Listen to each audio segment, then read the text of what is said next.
Grade 12 Physics, Special Relativity, Note 2. Postulates of Relativity. These postulates are from Einstein. We're going to start out by doing a quick thought experiment about the speed of light. So in classical mechanics, so everything that we've learned before, we'll consider this. Let's say you're on a moving train, it's moving forward, and you have a ball in your hand. You throw that ball forward. If there was someone standing beside the train, they would see that the speed of the ball relative to the ground, so the speed of the ball that they would see, would be the speed of the train plus the speed that the ball was thrown at. Both of those velocities would be added together, and that would be the total velocity of the ball. In B, though, instead of having a ball in your hand, maybe have a flashlight. If you shine that flashlight forward, the speed of light will be leaving the flashlight, but you'll also be on a moving train. The weird thing here is that the speed of the train will not make that speed of light any faster. The speed of light from the flashlight does not depend on the speed of the train.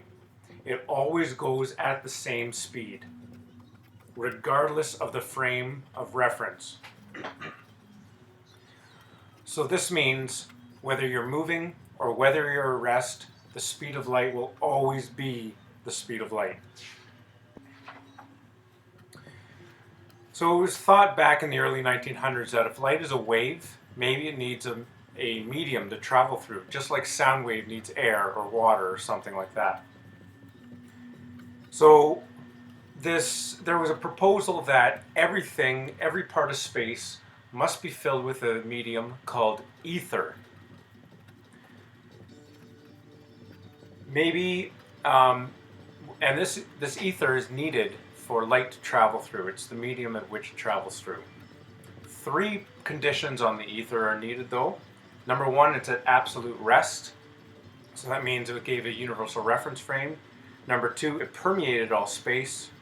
And number 3, it had no mass or density, so that means it couldn't slow things down. Michelson and Morley made an experiment to try and detect this ether. So just like if you hold your hand out the car window, you feel wind, they tried to detect ether wind out in space. So as Earth goes around the sun, it's going to move through the ether, and if we stick our hand out, we should feel the ether wind. So they set up something called an interferometer, which basically has a whole bunch of mirrors up and down and left and right. When you send in a beam of light, it splits. Some of it goes up and down, some of it left and right. The left and right would be affected by the ether versus the up and down wouldn't. Whenever the light is done bouncing around the mirrors, the 2 beams will exit and then match up again. If they match up the same as what they entered, there would be no ether. But if they had a slight deviation, that means they would have some destructive interference and there would be ether.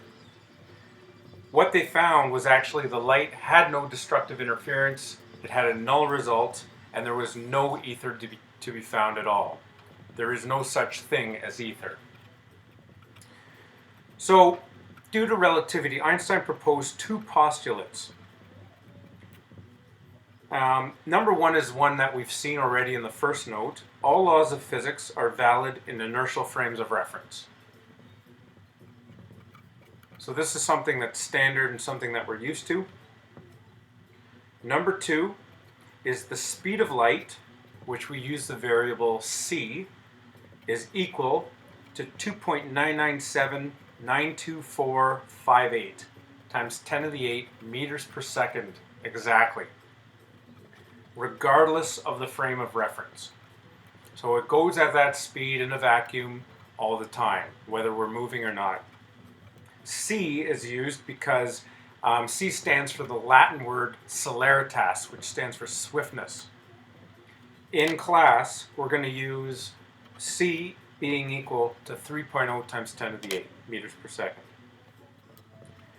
Now, because light is standard, light goes at the same speed no matter the frame of reference, this will lead to strange results involving time, length, and mass.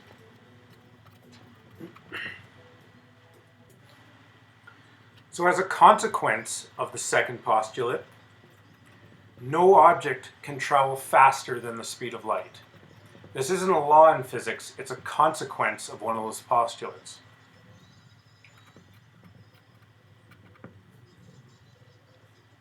A question might be brought up: what happens if we have a relative velocity between two objects that is higher than the speed of light?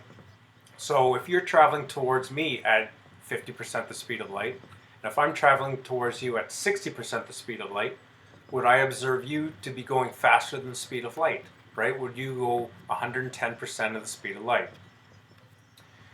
Sometimes we run into these problems in physics, so here's a scenario in which we can use to try and solve them.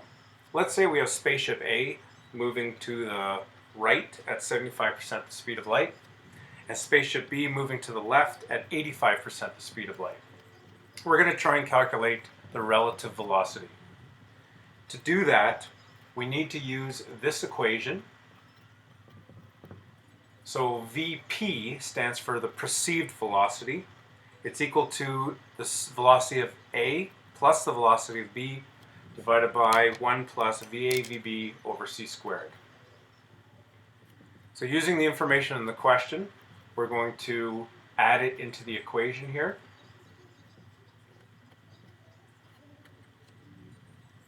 We can make some simplifications. On the top, we can factor out the c.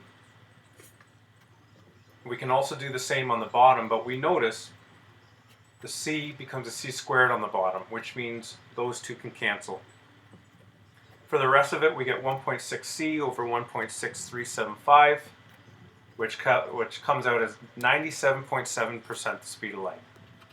So indeed, in fact, this equation works.